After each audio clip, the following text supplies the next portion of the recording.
Alô Brasil, tô na fama da Rede TV, tá aqui ó, no Rio Grande do Norte, nessa cidade especial chamada São Miguel do Gostoso. E num lugar mais especial ainda, chamado Praia da Xepa.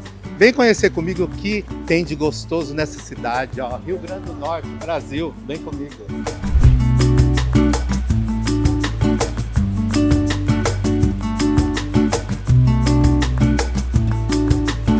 Ó, e aqui a coisa não é fraca não, a gente falou lá no começo que a gente queria descobrir o que tinha de gostoso nessa cidade. Tô aqui, ó, no Gostoso Beer, tomando um chopp gostoso e mais ainda, ó quanta gente bonita e gostosa nessa cidade. Tô aqui falando com esse casal de turistas, né? Em off a gente descobriu que eles são do outro estado. De onde vocês vieram? A gente é de Paulista, interior da Paraíba. Você também de lá? Sou. Você nascido lá? Nascido lá. É. Qual é o seu nome? Ítalo. O seu nome? Daliana. O que fez com que vocês viessem aqui para Gostoso? Bem, a gente é um casal motociclista, então sempre que pode, feriado, a gente pega a moto e vem tentar conhecer o máximo possível do Rio Grande do Norte, que a gente é apaixonada por esse estado. Bom, o Nordeste todo, né, gente, é lindo, né? Hoje nós aqui no Tô na Fama da Rede TV, fazendo essa cobertura, né? A gente já teve em Touros, Vila Galé, e a gente caiu aqui em São Miguel do Gostoso. Já começa pela placa, né, Jackson? Jackson é o câmera aqui, diretor da noite. Uma placa na cidade aqui diz assim, ó, aqui a gente faz gostoso. Vocês acham isso? Bom, a cidade é gostosa. Tudo é gostoso aqui, né? Você vê assim, gostoso beer, gostoso restaurante. É gostoso. Aqui, além de ser um lugar bem tranquilo, é tudo pertinho, né? Então, pra gente que gosta de lugar tranquilo e agradável ao mesmo tempo, gostoso tá perfeito. Daliana, qual é a programação para amanhã? Amanhã, provavelmente, um passeio de quadriciclo, aproveitar, explorar as praias aí ao máximo.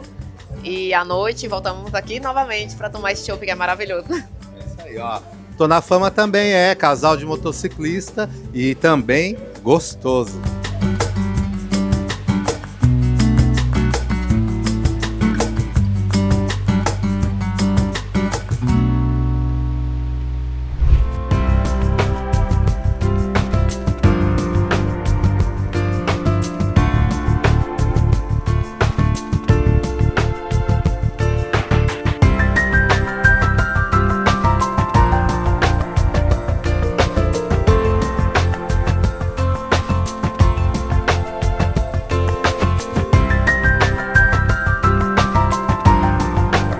Aí, ó, vocês viram? Em Gostoso tem forrozinho.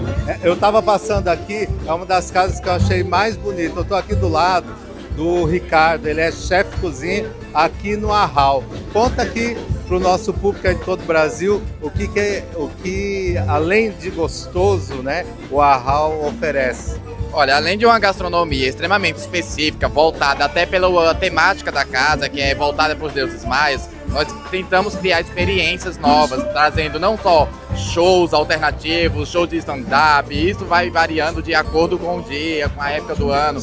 Então procurando também trabalhar e fazer com que o cliente tenha uma experiência inovadora na gastronomia, procurando produtos sazonais, né, e que, como é que eu posso falar, que identifique bem São Miguel e que represente o nome gostoso. Então é isso que nós queremos oferecer, uma experiência gostosa para todo mundo que vem aqui na cidade. Eu sei que chefes têm toda essa questão da magia, de fazer os pratos gourmets. Qual é o seu favorito? Hoje aqui o meu favorito, ele é o risoto de polvo, e uma opção da carne seria o chouriço, que vem com um risoto de cogumelo, que é cozido em baixa temperatura, a carne extremamente selada no ponto que tem que ser comido. E você disse aqui que a casa ela comporta esses shows, stand-ups, e como é que tem sido essa programação? Essa programação nós temos feito ela assim semanalmente, então toda semana nós divulgamos no nosso Instagram, nas nossas redes sociais, uma programação que começa de quinta a sábado, né? E durante a semana nós procuramos valorizar os artistas locais da cidade, trazendo um pouco dessa cultura e valorizando o próprio nativo. E você é daqui da cidade mesmo? Não, eu sou pernambucano.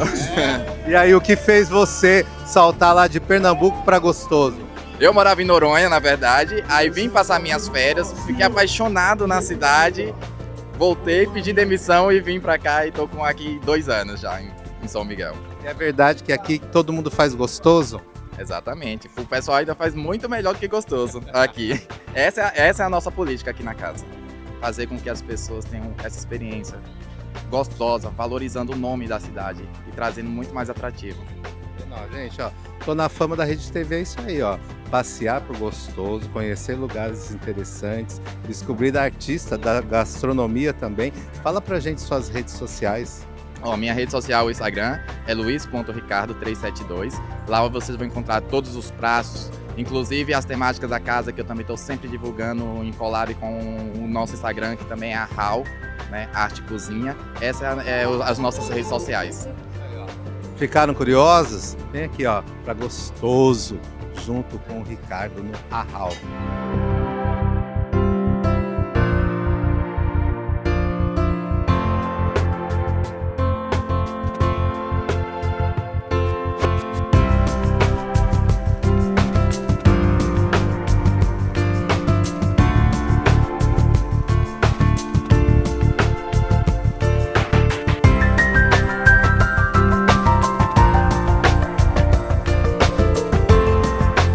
Ó, não sei qual é o nome disso aqui não, mas você que é gostoso pra caramba. Como é que chama esse drink? Se chama Strong Head, é um drink autoral da casa, certo?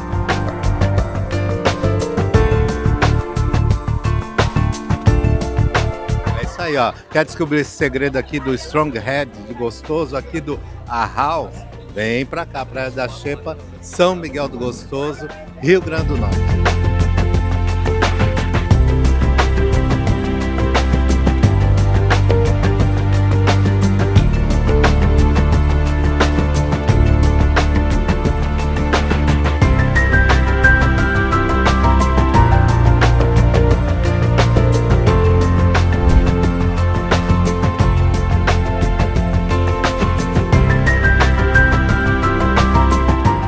Tô na fama da Rede TV, nesse lugar aqui especial da Aldeia Gostoso. Eu tenho a honra de falar, primeiramente, com uma amiga de longa data, doutora Márcia, Márcia Lobo, né? Ela tem 35 anos e acho que é um pouco mais aí de vivência em psicologia, psicanálise, transpessoal.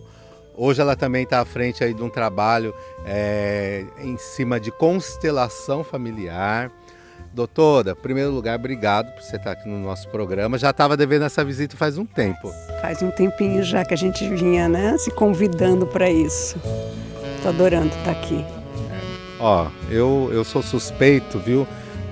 O Jacques que está aqui na câmara, né? E, viu, Jacques, eu sou suspeito aqui com ela porque eu tenho a oportunidade de não ser só amigo, mas também como aluno, como discípulo em várias coisas que ela já promoveu ao longo da carreira dela. Ela tem de verdade uma abordagem transpessoal que tem tudo a ver com esse lugar aqui, né? No seu trabalho, você fala muito do que a gente chama de sincronicidade, de atração. Estar aqui hoje em Gostoso, na Aldeia Gostoso, curtindo todo esse espaço, o que remete ao longo da sua vivência, na sua carreira? Olha, a palavra em si já fala muita coisa, mas para cada um de nós carrega um sentido gostoso, né? Tem a ver com uma experiência aqui com a natureza, com o campo mórfico, com pessoas. Então, a gente às vezes fica assim, ai, que legal, estou descansando. É mais que um descanso, né? É uma conexão. Sincronicidade tem muito ligado com conexão. A gente fala muito, já na questão do... Hoje se tem falado muito de constelação familiar do Heringer, né? E você usou uma palavra campo mórfico. Para as pessoas que estão nos assistindo, o que significa o campo mórfico dentro desse trabalho? O campo mórfico, na verdade, ele representa como se fosse camadas de campo, outro campos, dentro de outros campos, onde a gente atinge vários sistemas até chegar na nossa alma, né? E essas almas, elas estão interligadas. Então, não é bem uma leitura de almas, mas é uma leitura que compreende toda a nossa ancestralidade. Como é importante a gente saber a nossa terra, a nossa raiz. Porque sabendo, ai, que legal. Não, é mais que legal. Você faz toda uma transição sistêmica, onde você vai se sustentando e vai fluindo para vários aspectos da leveza, da paz, da harmonia. A gente ouve tanto falar em abundância e prosperidade, mas flui naturalmente. Aí é que está, né? Você saber sobre o seu campo, sobre o que é realmente uma constelação familiar sistêmica, faz toda uma diferença. A gente vê, é óbvio, né? Hoje a internet, Instagram viraram recortes terapêuticos, né? Então, às vezes a gente vai lá. As pessoas estão fazendo terapias por recortes. O mundo hoje está em cima de recortes, essa coisa tem muito uma justificativa em cima das gerações. Nossa, essas gerações se comunicam dessa maneira, as pessoas não têm de fato paciência. Nós que enfrentamos essa questão do dia a dia da comunicação, temos que também nos moldar, né, a chamar atenção por esses recortes do dia a dia, porque nós temos aí umas pessoas que eu li até outro dia com uma síndrome de pensamento acelerado, né? E a constelação, né, que hoje tem se falado muito dela, né? Então, às vezes a gente vê pequenos recortes. Se você, dependendo da ligação com o seu pai ou com a sua mãe, ou você não vai, os seus negócios não vão fluir, né? Ou os seus talentos com a sua mãe. O que, para quem está ouvindo também hoje esse tema pela primeira vez, o que representa o pai, a mãe e a gente mesmo nesse sistema de constelação familiar? Na verdade, são representantes, tá? Como se fosse uma espécie de teatro, tá bem? Aonde você diretamente não é só pai e só mãe. Você tem tudo a ver com o sistema, tá? E de que essas gerações lá de trás vão reverberando na sua. De repente você é uma pessoa que trabalha muito, muito dedicado, mas a falência vem, o dinheiro não vem, as coisas não fluem na energia do dinheiro. Deu para entender assim essa questão? Porque, diga.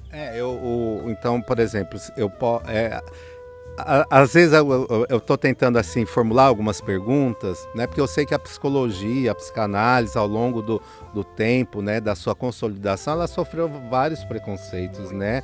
Até ela não foi nem considerada durante um tempo ramo da ciência. Quando a gente estuda, nós somos, né, profissionais dessa área, a gente sabe disso. E hoje a gente vem tendo novos elementos quando a gente fala de alma, quando a gente fala de ancestralidade. Em que momento isso choca com filosofia religiosa? Aí é que tá, quando começou a infiltrar mais o conhecimento e a prática da constelação familiar no Brasil, e eu estava, há mais de 10 anos atrás, ainda como uma aprendiz, mas tinha a minha vivência muito forte na parte da sensibilidade, da essência, da parte espiritual. Não tem nada a ver com espírito, mas tem a ver com a espiritualidade, tá? Então eu notei um choque logo de início. Então as pessoas começaram a ficar confusas, com mais medo, né? E hoje eu já noto um centramento, uma coisa mais de sustentar uma verdade que está dentro da constelação familiar. Porque houve no início muita distorção, o medo não deixava, as pessoas vinham, inclusive não vinham para fazer constelação comigo, vinham para entender a leitura do que foi feito da constelação. E aí eu notei que a gente precisa realmente ter muito cuidado na leitura do campo mórfico que você faz das pessoas. Você está falando como se estivesse tirando um raio-x, né? E leitura é uma coisa muito cuidadosa. Você está falando não é só da pessoa, você está falando dos representantes. Você está falando de toda uma ancestralidade que provocou o que a gente chama de desordem do amor, tá? O que é a desordem do amor? Nós temos um campo para ser respeitado, nós temos uma hierarquia. De repente, o pai ou a mãe ou o filho que não respeita o pai, ele já está provocando uma desordem, porque tem que honrar uma hierarquia, tá bem? Então, quem não honra a ancestralidade, quem nem sabe o que foi tio, primo, bisavô, está muito mais perdido do que imagina. Porque quando a gente resgata e honra, por que os japoneses, por exemplo, honram tanto a parte deles e tem realmente uma coisa que flui mais natural, porque eles honram. E o que é honrar? É dizer, eu te amo. Não, honrar é você ter uma certa disciplina de gratidão, que é uma palavra também que as pessoas usam muito, se utilizam demais, mas a gratidão é uma energia que ela advém da onde? Daqui ou daqui? Ou daqui? Tem que ter os três conectados. Se você não conecta os três, vira uma coisa um pouco robotizada. Bom, vocês estão vendo aí, né? Tá interessante, Jackson? Tá vendo? Doutora Márcia aqui, eu conheço a história, né? E a gente sempre discute isso, a gente até fez congresso, simpósio pelo próprio Pro Beleza, tratando alguns temas, né, das terapias, enfim, complementares. E é um tema bastante polêmico a constelação hoje em dia, porque você tem uma formação em psicologia clínica, psicanálise, e a constelação vem como um instrumento de trabalho. O que às vezes a gente vê, assim, é uma formação num instrumento, constelação, mas sem alguma outros preparos necessários. Nós acompanhamos alguns terapeutas, né, e que dizem que a constelação até não pode ser indicada para todo mundo de qualquer maneira, né, e que de repente pode ali causar uma ancoragem ou liberação de algo que a pessoa que não tem determinada tipo de outros instrumentos, né, possa lidar. Você concorda com isso? É uma distorção da leitura. E aí vai fazendo umas interpretações mentais que não tem nada a ver com aquilo que está realmente acontecendo. Isso é muito perigoso. E a pessoa não fica bem. Não vou dizer aqui, tá, que corre perigo de ficar enlouquecido, nada disso. Mas fica confuso. Em vez de ter uma ordem do amor, porque o amor para nós, ele é realmente o nosso leme. Não adianta, mas não é esse amor como ele é colocado, implantado e às vezes até vendido. O amor aqui tem uma coisa muito mais abrangente, né? E é de ordem espiritual, é ascendente e descendente. É bastante polêmica essa questão do honrar pai e mãe, porque às vezes quando a pessoa que está nos vendo lá fala assim, mas como é que eu vou honrar meu pai ou minha mãe que judiou, que bateu em mim? Vamos falar seriamente, a mãe narcisista, psicopata, o pai abusador, a mãe abusadora. Então, o que é esse honrar, doutora? Para que as pessoas que entendam lá, falar, eu não quero nem fazer conselho, vou honrar esse camarada ou essa senhora. Como é lidar com isso na constelação? Então, para poder, vamos dizer assim, treinar isso, né? Porque não deixa de ser um exercício. Tem pessoas que têm uma capacidade de liberar e de libertar dentro dele muitos machucados, muitas sequelas de abusos, né? Então, a questão é a gente entrar numa neutralidade, mas isso pode ocorrer naquele instante e o campo se libera. E pode haver um exercício que a pessoa realmente precisa passar ainda. Quando a gente fala em honrar e perdoar, que é bem complexo, porque cada um de nós carrega, né, um conceito do que seria perdoar, seria pelo menos fazer pequenas tentativas nesse caminhar do não julgamento. Não julgue, verifique que aquele pai é um ser humano e teve uma história. Geralmente os abusadores, eles têm umas histórias também muito machucadas, de muita gente que também teve certas maldades, vamos dizer assim. Então, se você começa a criticar, condenar, julgar, punir, você vai ficar preso no campo. Vamos dizer assim também, no caso aí de alguém que é psicopata, né? Ele tem uma alteração límbica, né? Então ele tem uma mente de fera que não tem empatia. Então eu vou tentar dar um exemplo se isso serve. Então, se eu entendo que a pessoa, por um comportamento feroz, age daquela maneira, a justificativa aí está. O problema não é meu, porque o perdão, você acredita que esse perdão é aquilo que você carrega, o fardo que é seu, por algo que alguém lhe fez? Entendi. Então, no caso, você vê, como é que você vai falar e tratar uma pessoa que tem um transtorno de personalidade, a psicopatia ou de narcisismo?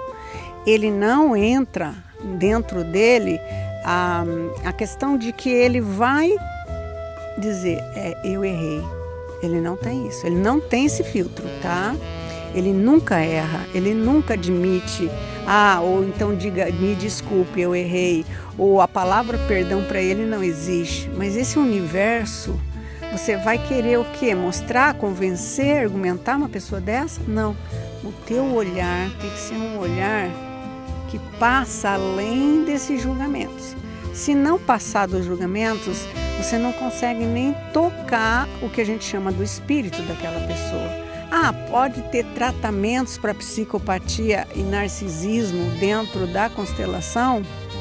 Eu não posso afirmar isso. Pode ocorrer ou pode não ocorrer. E aí nós estamos falando de constelação sistêmica, é algo num sentido geracional.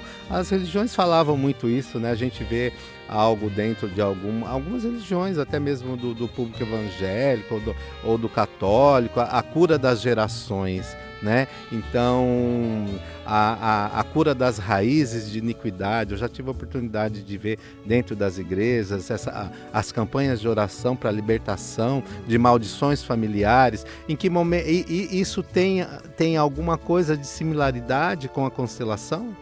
Sim, tem toda uma conexão. E eu estou me recordando muito aqui que em vários momentos em que eu fiz constelação com representantes, não fiz diretamente com pessoas, mas foi assim uma coisa que você chega até a entrar numa expansão de consciência, de verificar o quanto aquilo está realmente naquele momento virando um campo que eu chamo de sabedoria.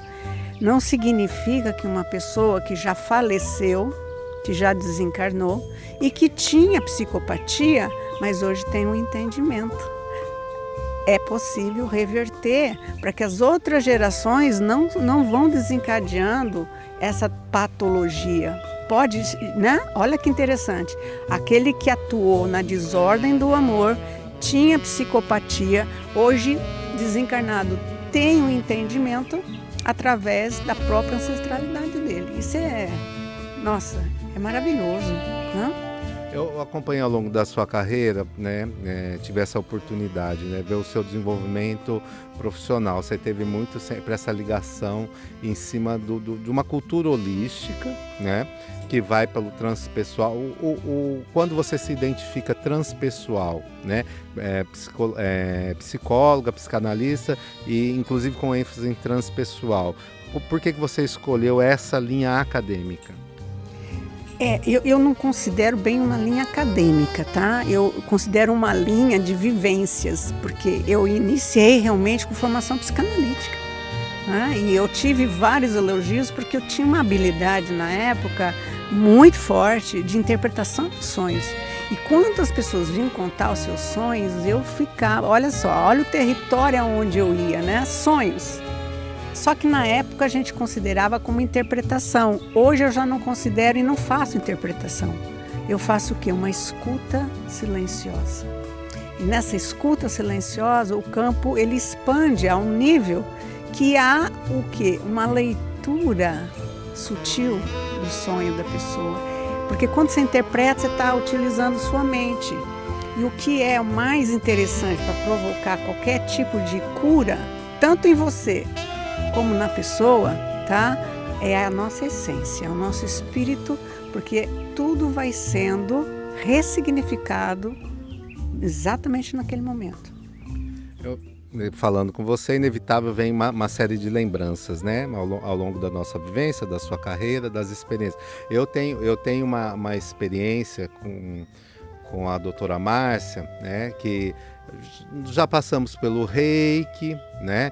Ela é mestre em Reiki também, também pela terapia de vidas passadas, né? Aí eu fico pensando aqui, né? Quando a gente fala em ancestralidade, terapia de vidas passadas, isso, e eu tive uma experiência particular com um trabalho bem logo assim, vou dizer, na primeira década, que a gente se conhece desde adolescente, na primeira década, né, dessa nossa relação, e eu tinha bronquite asmática, Jackson. Bronquite asmática e assim, ela era forte, ela não curava, era totalmente dependente de corticoides, é uma coisa louca que eu lembro, olha que você vê a mente, eu vou lá atrás lembrar disso. E foi numa sessão, eu que ficava, né? Porque é sempre assim, sua amiga, eu não posso ser seu psicólogo, então tá, mas pode ser terapeuta complementar, faz terapia de vidas passadas aí comigo. E nós estávamos junto com a Ivete, uma fofa, e nós fizemos uma sessão de terapias de vidas passadas. E eu, taurino, lá, Jackson, eu adoro conversar com o meu câmera aqui, né? Eu sempre querendo ser muito espiritualizado, mas cético ao mesmo tempo, levando na brincadeira. E nessa brincadeira, eu entrei nessa questão da hipnose, do vidas passadas, e tivemos acesso. Tanto é que eu cheguei a acessar vidas e morava. E eu lembro de uma vida que eu morava na França, e aí eu lembro que eu estava lá, eu tinha um relacionamento com uma moça, alguma coisa assim, e alguém veio. Da família, não sei o que era, e me afogou na fonte. Eu senti verdadeiramente, foi uma emboscada ali para mim. Então, assim, tem mais significados a questão da asma, da bronquite na minha vida. Era um afogamento, uma questão de lidar com a traição, algo assim, enfim, tudo isso. A terapia de vidas passadas, ela conversa com a constelação de alguma maneira? Eu acredito que sim, porque você ao contar até, né? A gente faz uma coisa, quando você vê o campo, porque na época não se falava em campo mórfico, nem campo morfogenético, se falava muito em regressão. Que na verdade a gente fala em regressão, mas são as vidas paralelas. Olha como a gente vai mudando os conceitos, né? Mas é tudo interligado, tudo interligado. Tá? É bacana, você vê, é bacana a gente lembrar disso. Você que está aí, o acesso a essas terapias hoje ficaram mais fáceis, né? Porque hoje você também faz atendimento online, não é isso?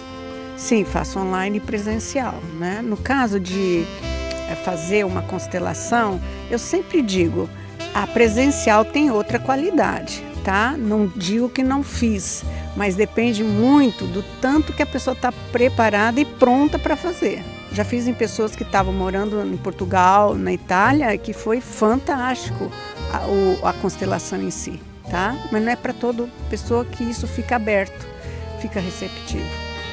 Eu lembro, você, na sua carreira também, a gente falou de vidas passadas, você participou de uma obra muito bacana, né? Do Mahab, não é? Que ele fala, antes de casar, antes de fazer sócio, leia esse livro. Era essa a chamada. Você falava ali, ele, né, no ensinamento dele, que todos nós temos todas as personalidades dentro da gente. Sim, todas as personalidades, inclusive o que foi mais assustador, todas as patologias, e que elas podem ou não serem dominantes dependendo do estado emocional e espiritual da pessoa. Elas vão sendo acessadas, como tem doenças que nós temos dentro de nós que estão quietinhas, mas que também, de repente, você pode ter uma hepatite que já estava instalada dentro de você. Você está interessado nesse trabalho? Eu vou deixar assim, um gostinho de quero mais para o próximo programa.